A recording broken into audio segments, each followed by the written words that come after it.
Hello, everybody. This is Pastor Vivian. We are back once again for our podcast. We are so excited to have Dr. Brian Dowles once again. Dad, it's a pleasure to have you It's a today. pleasure to be back here again. Yes. Interesting times. Yes. We always have with this podcast, eh? We do. And the one and only Pastor Bay. I had to say it. I had to say it. I'm sorry. I wanted to say Pastor Anesi.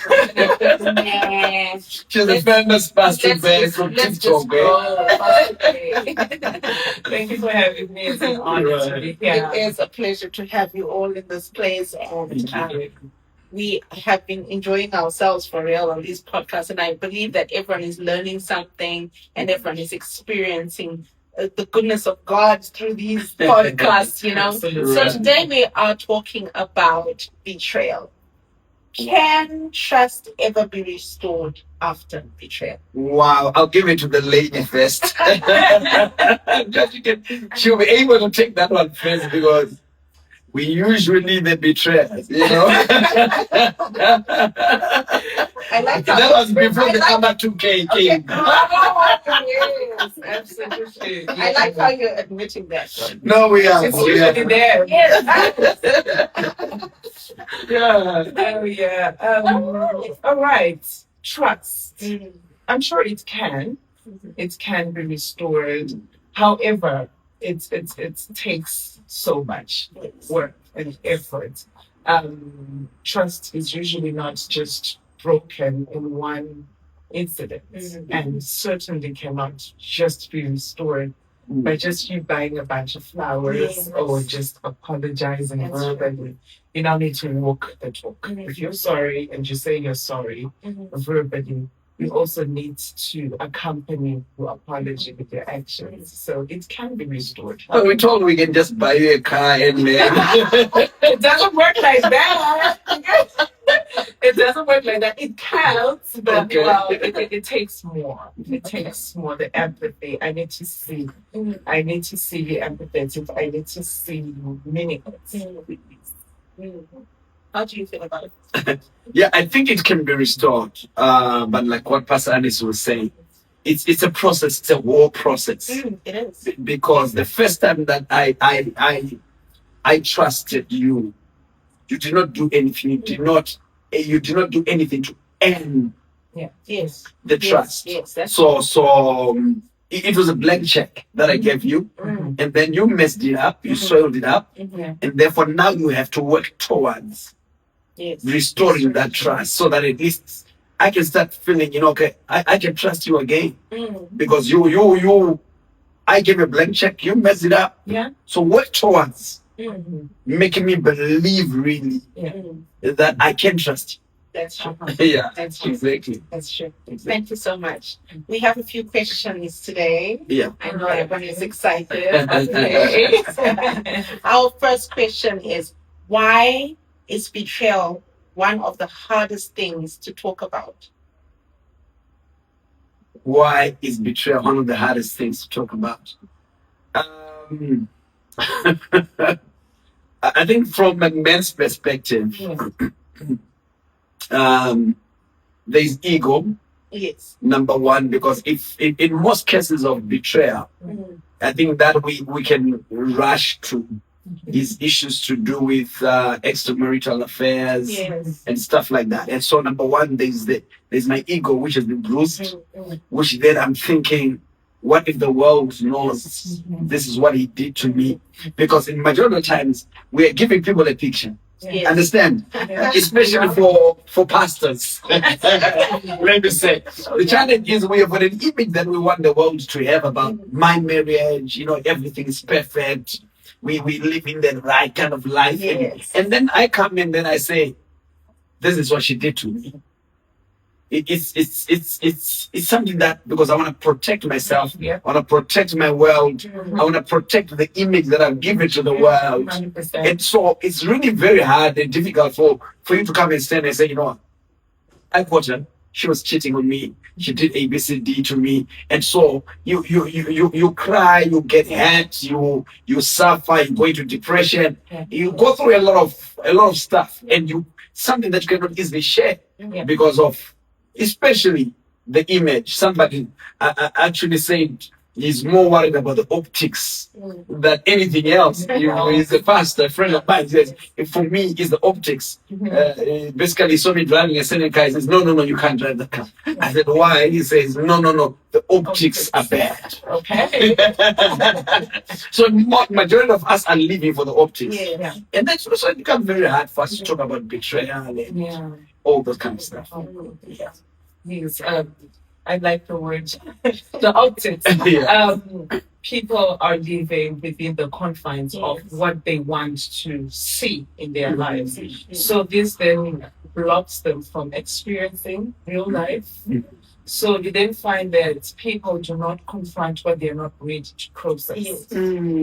So even emotionally, you spoke about the men. I will speak for the women. Yes, please. You do not want people to have to carry a certain image Right. with regards to your marriage. Yeah. So you yourself do not want to process certain things. You don't want to live a certain reality, even if it has happened in your marriage. Right. So you're not ready to confront issues as they come. Okay.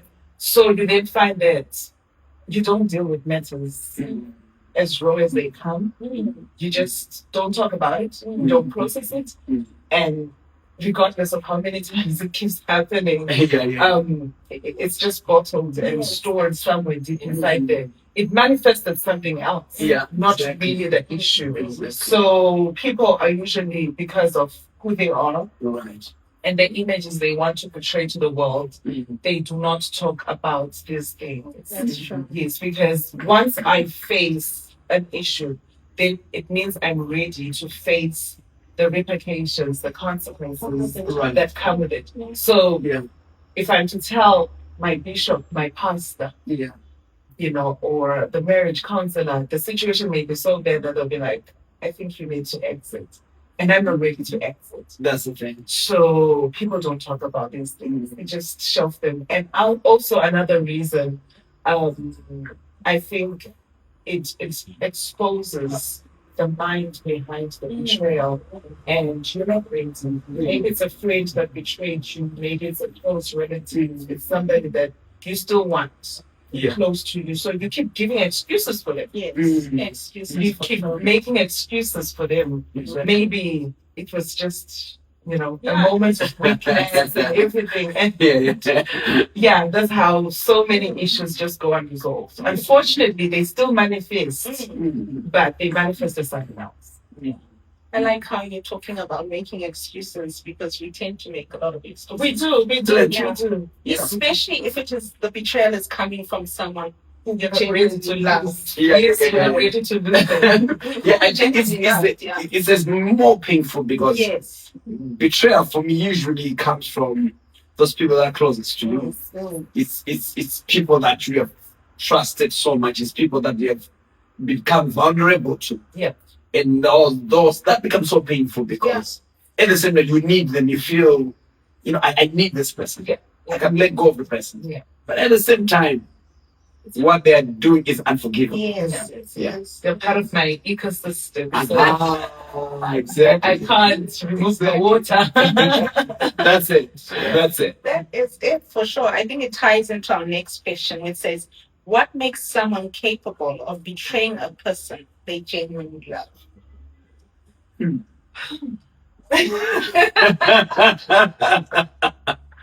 I think I always talk about one lady I met. She's a Zambian doctor, Dr. Nelly Kangwa. She's written quite a very number of books, quite very interesting. And so she shares something that's personal to her, and she says her husband betrayed her several times, and I think there were a number of affairs or something that emanated from whatever he was doing. And she said, I forgave him so many times. But he kept on doing it. And I would like to bring two perspectives.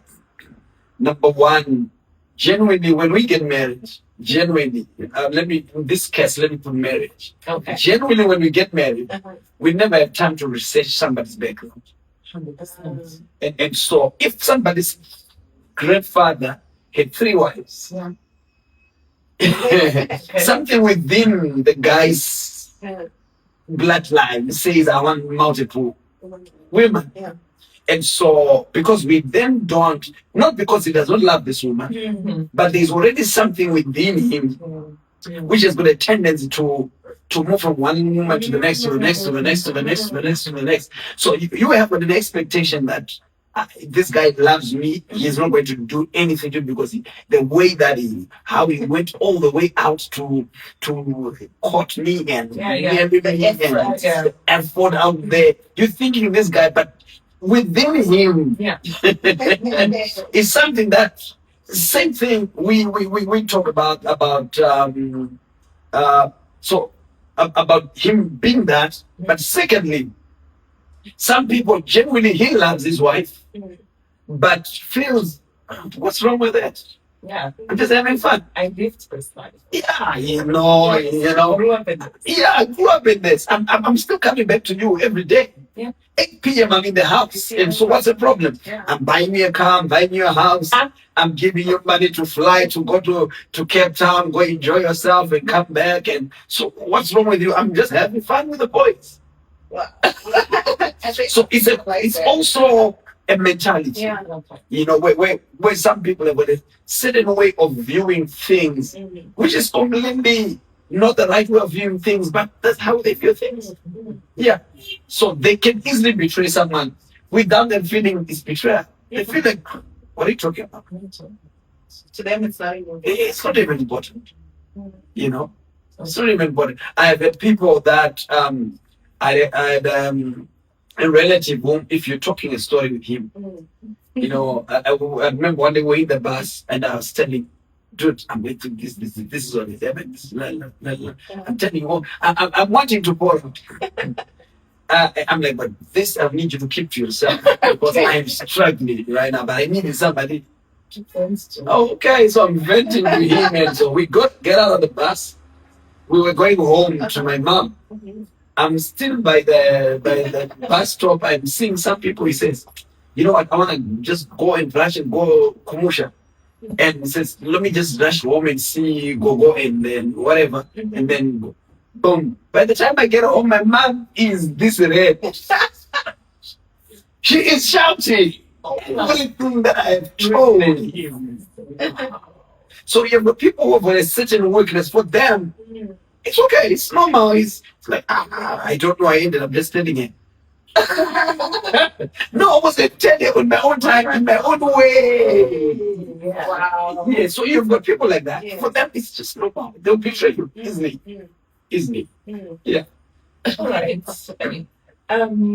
Like you said, when people get married, his first example, it's now a question of priorities. Right. So many relationships, be romantic, business, etc., etc., do not really have talked about priorities. It's important to discuss certain things. Okay. It's important to let your partner know what ticks you off, what your priorities are. Right. You'll be surprised, like you say, that what you prioritize may be different from what I prioritize. So I think, yes, values. So I think betrayal also revolves around the things that matter to you the most. That's true.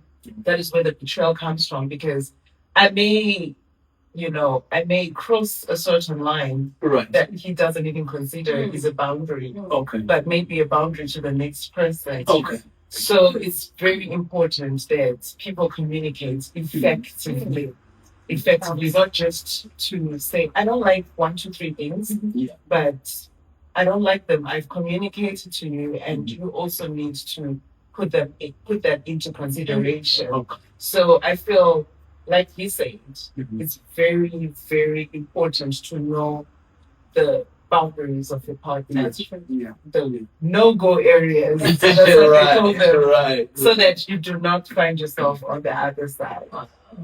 Well, I hope you're all learning something here. It's very interesting. So moving on to our next question, people. I know Dad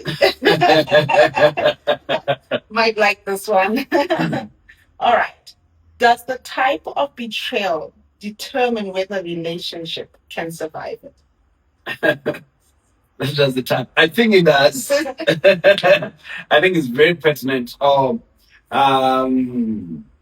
we always talk about values. Yeah. That any relationship, I think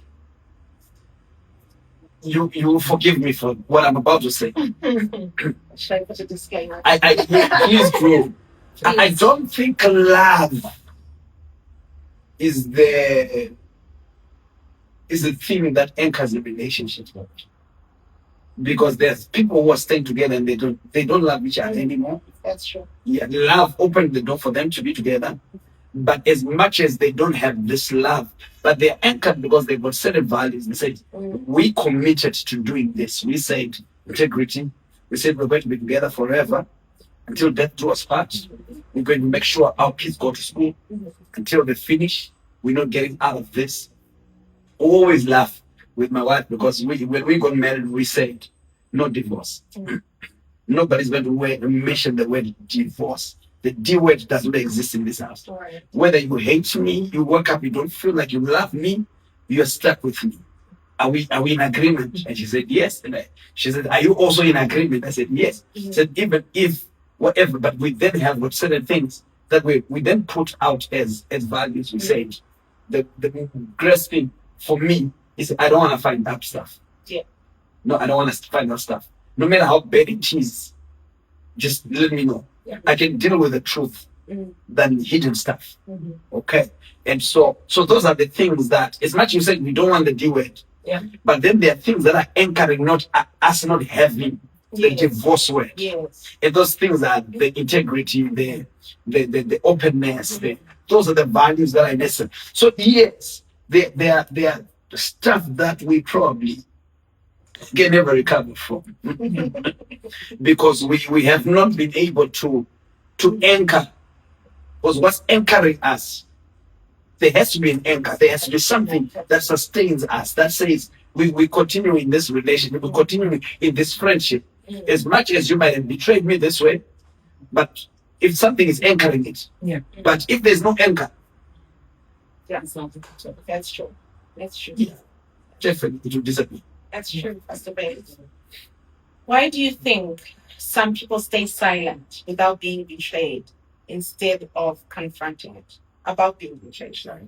Okay, like we said earlier, the denial. Mm-hmm.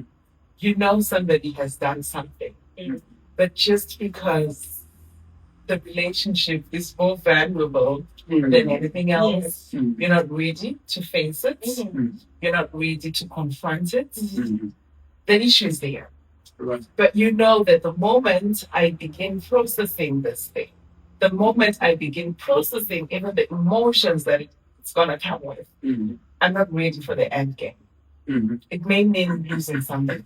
Yeah, exactly. It may mean a change in the relationship. Is it a good thing? No, because I feel like things should be confronted. If you hurt me, I should tell you that you hurt me. So I think now it's a question of how you're going to be confronting that particular issue, how you're going to be dealing with that betrayal in a way that leaves things being sorted out. I mean, yes, just letting them know I didn't appreciate 1, 2, 3 things. And again, like I said earlier, the scary thing is the brains behind the betrayal, depending on what has been done, because usually betrayal it's got some premeditation involved and everything. That's the scary part. That's the scary part. So even when you want to move forward and leave it behind, the scary thing is I'm staying with this person. Yeah. So this is what they've been thinking of me this whole time. Yeah. So this is, so there's so much attached to it. And I totally don't blame anyone who decides to cut off somebody after betrayal. they deal with the issue according to how much information they have and how much they know. But if you know more, if you know better, I'm sure you can do better in dealing with betrayal. However, it's a very difficult. It is. It's a Because I think situation. something dies inside. Absolutely, something dies. Something dies, and like you said, there's no need for something that anchors the relationship, something stronger, something that involves intentionality and somebody being deliberate in making the relationship work after closing certain lines. Because you see, the difference is my brother, even if he betrays me, for example, if he does something, I'll probably, it's anchored by blood. Yeah. We same mother, same father, whichever it is. And so I've got no choice but to still keep him in my circle because One way or the other. one or the other, we're of the same blood. So there's no choice. But then if we then move from that and then I'm getting married to someone, we're not connected by anything. And so if I get betrayed there, it's a totally different ball. You know, if it's a friend, if it's somebody else, it's completely different because I did not expect them to do that. You know, I'll give you an example of one lady I know from North Varade. Husband left her for another lady and then went away for about a year or so. She struggled with school fees for the kids and whatever. I remember the lady would go after prayer mountains and whatever. And I came to her and I usually tell ladies this and they don't want to hear it. If somebody has chosen to move on, they have chosen to move on. That's true. And so no matter you're praying, you're whatever, sometimes it's better to let them go. So she was like, no, I love my husband. I want my husband back. And what? She's fasting, she's praying. I said, let him go. Well, 1 year later, he suddenly started coming home. He's playing nice. He's bringing a bit of food. He's what. The next thing, he's staying at home. He's completely at home. Stays at home the whole good 6 months, 1 year. Going into the second year, of course, the tendency is to disappear certain weekends and then come back on Monday. But he's there. And she's like, no, but now he's back at home. At least we're together, his husband and wife. And then eventually, he takes the title deeds of the house, goes to the bank, went and borrowed over 200,000 US dollars. And then takes the money, goes and buys another house with his new person. So the whole 1 year was a scheme. They bought a new house, bought a farm. He then disappeared. 3 months later, the bank is showing up at the house. We're looking for your husband. We want our money. He's not paying the money, the loan. He said, what loan? He says, the loan he took against the house. What are you talking about? By the time she tries to go to the bank and do this, that house, he already had schemed everything, was in a trust, it was in a what. They couldn't even touch the new house they had bought, the new farm they had bought. And she was trying to raise money to pay off the loan. So like what Pastor Anderson said, is the scheming behind it. Yes. How do you recover from that? Even if things don't work there and he says, I'm coming back home, there's no way. Difficult. There's no way. Wow. It's the scheming. It's a scheming. And Yeah, how can I be sleeping with this person in the same bed and he's thinking this way? That's where the issue is. Yeah. That's where the main Exactly. Yes. Exactly. So we spoke about how something can die inside of somebody who's being betrayed. What do you think dies? Because there's so many people that think, okay, betrayal, I don't know why they're taking it so seriously. They don't understand the depth of what can happen inside of somebody. So maybe if you could help us understand what dies inside of somebody when they feel betrayed. Okay, when you're in a relationship with someone, the number of things that are involved, the number one is your thoughts. Okay, if you're in a friendship, what causes a friendship to be a friendship is before the week comes in the end, even if you spend a day or two, the third day you're thinking, oh, how's my friend? You pick up your phone. Yes. You're calling them, hey, just checking on you. Are you okay? Are you good? You've been quiet. Are things all right? That's it. when you're in a marriage, for example, there's no way you can be in a good marriage and you spend the whole day without even 2 or 3 phone calls. You're checking with somebody. Yes. Are you okay? Yes. Blah, blah. So they're in your mind. Number 2, there's emotions involved. That's why you buy, find something, you see a gift, you're like, oh, let me buy this for. Yes. Okay. Like it, yeah. Yeah, I think they'll like it Yeah. because everywhere you in a way you are carrying them with you everywhere you go. Yeah. Yes. And so your emotions are involved in all these things. So when trust is then broken, what they have done is they have broken you inside so much that the investment you put is where the pain is coming from. Yes. How could I have invested so much in this person whilst I thought this is who they are? Yes. Whilst they're not that. Yeah. And therefore, by reason of that, you're so broken inside. Emotionally, you're a mess. Your thoughts, you're a mess. Everything is a mess because once you trust someone, you've got a certain will. Yeah. Yes. Your will is driven towards certain things or doing certain things Yeah.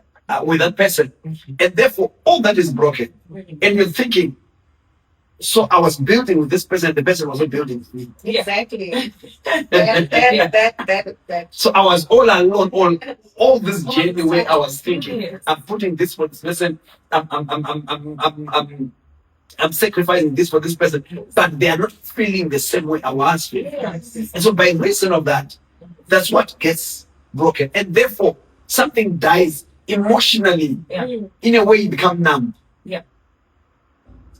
And so the challenge becomes anybody else who wants to come, you probably will judge them firstly, Yes. even if they're a good person, but you think that person did that to you. Suspect. Yeah, everybody's a suspect around you.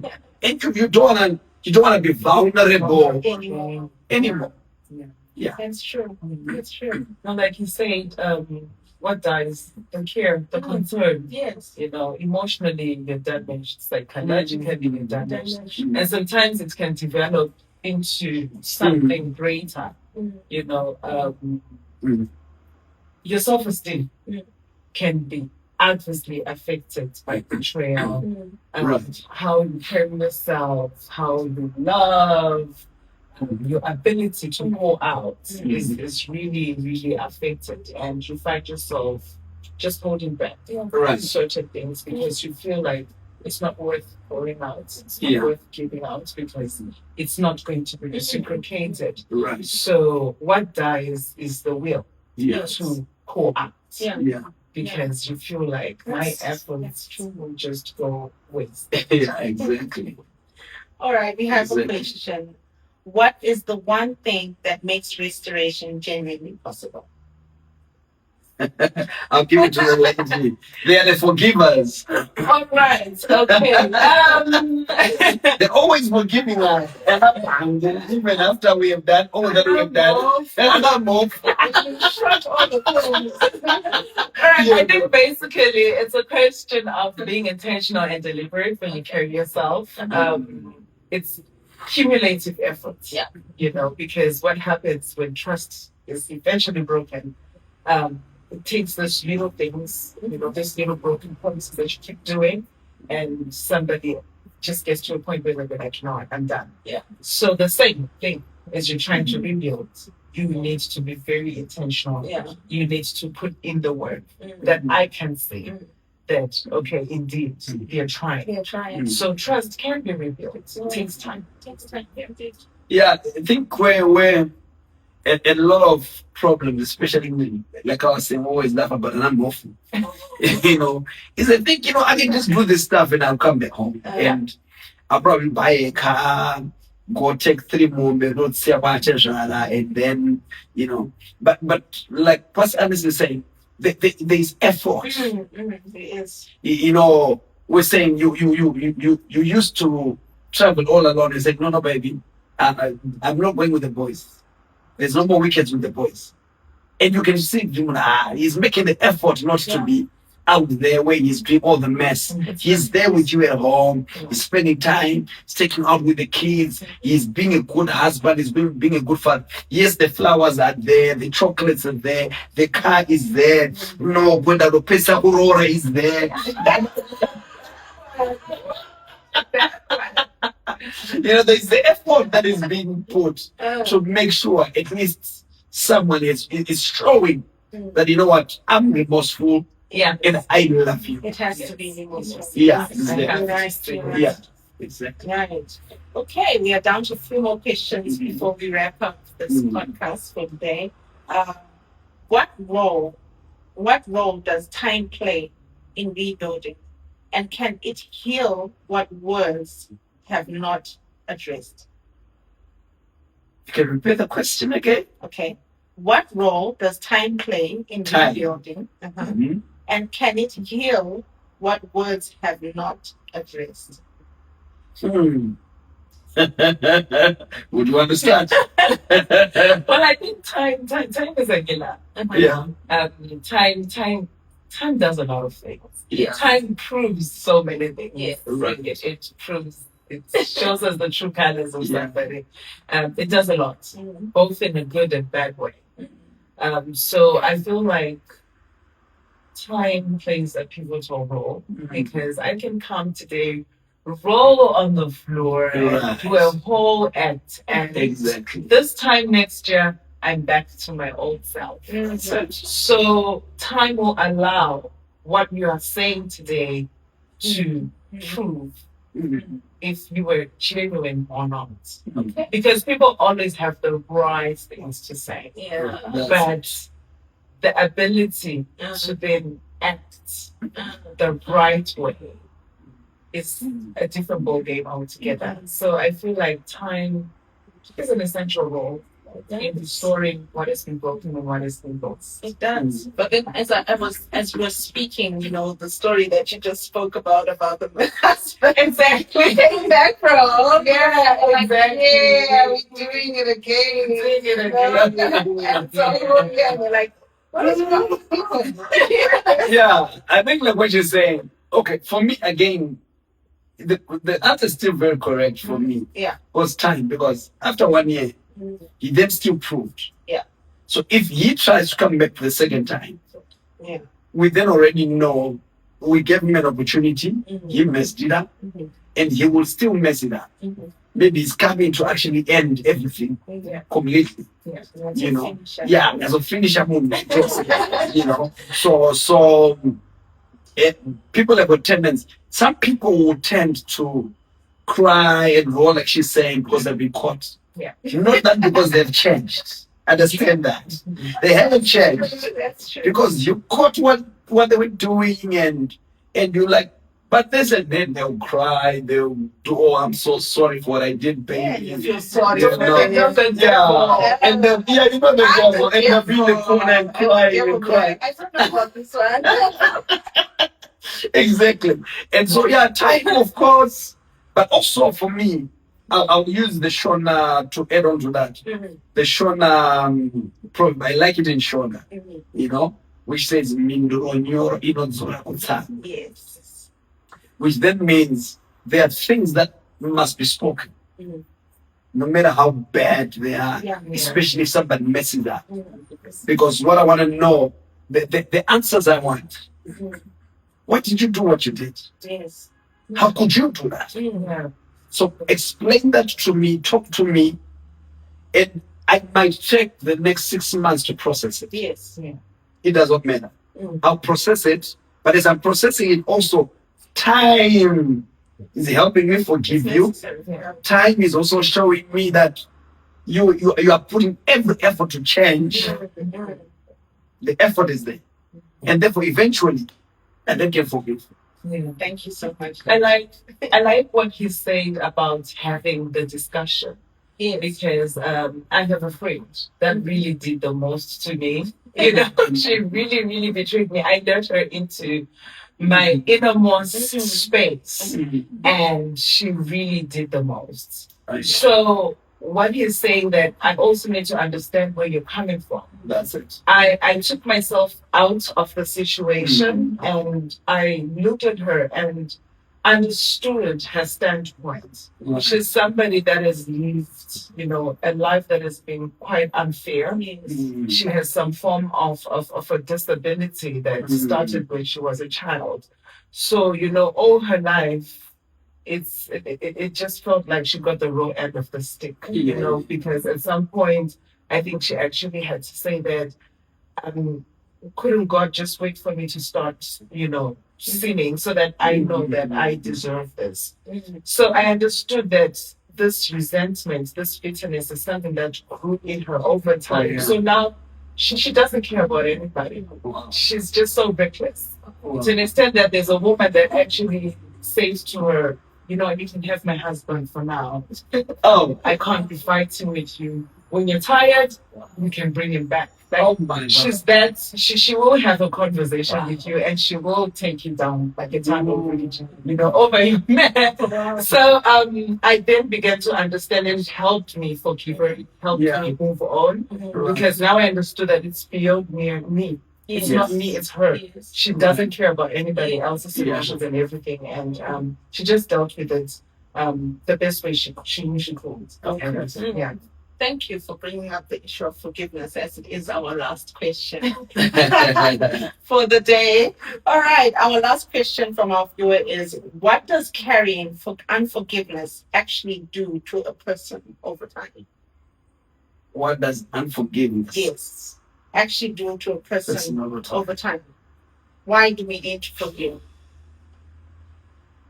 I think, like what has been said over and over, is drinking poison and expecting somebody else to die. Because as much as somebody has hurt me, they've done what they have done to me. If I keep on killing them in me, it keeps on killing me inside, bit by bit, bit by bit, bit by bit, until I am bitter, I'm angry. A lot of other emotions and doorways, even demonic doorways are open over my life because I'm holding on to this person. Secondly, for me, unforgiveness is judging someone. And what you're saying, God, don't judge them, let me judge. Yes. Is that by doing that, you don't give God an opportunity to deal with somebody. Because you're already dealing with that. So when we then forgive, it's easy for us to be able to then allow God to do what He must do. Exactly. The person's life. Yeah. Like you said, the issue of opening certain demonic doors. Yeah. Gradually, you don't plan for these things, but you find that the more you harbor the bitterness that is talking about, the unforgiveness, right, you find yourself celebrating that person's downfall. Yeah, exactly. In a subtle way. Right. In a subtle way, you don't really celebrate with them. Yeah. You kind of are happy when you hear that there's something wrong with them. Yeah. Exactly. Already, you're now becoming. Say it. I wish. Because there's no difference. If you're going to be celebrating their downfall, whether in a certain manner or in a big way, you're practicing it. It doesn't take you holding this bones and everything. So we need to be very careful with unforgiveness. Exactly. We need to be very, very careful. Well, thank you so much, guys. It's been a pleasure. Dr. Brian Dowles, it was a pleasure having you. Thank you. Pastor Anisu, a.k.a. Pastor Bay. Thank you so much for joining us today. It was a pleasure having you all. I hope somebody has learned something. I hope someone is on the road to recovery from healing, from betrayal, and have healing in their lives and forgiveness for the people who have betrayed them. Okay, Thank you. It's okay. Bye. All right. Bye.